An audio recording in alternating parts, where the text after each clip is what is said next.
কি করে বুঝবেন মৃত্যুটা ভালো হলো?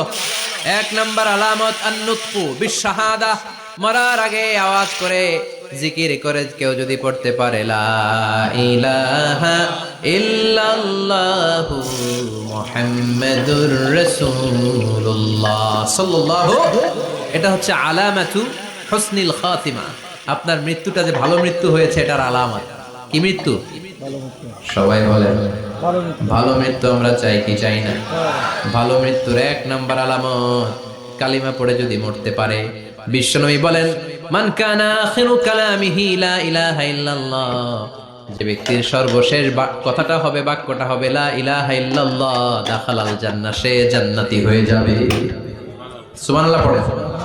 এরপরে বিশ্বনবী বললেন আল মুমিনু ইয়ামুতু বিজাবি ইরকিল জাবিন, মুমিন যখন মারা যায় তার কপাল ঘেমে যায়। সুবহানাল্লাহ পড়েন। হাত ঘামে না, পা ঘামে না, মুমিনের কপাল ঘামে।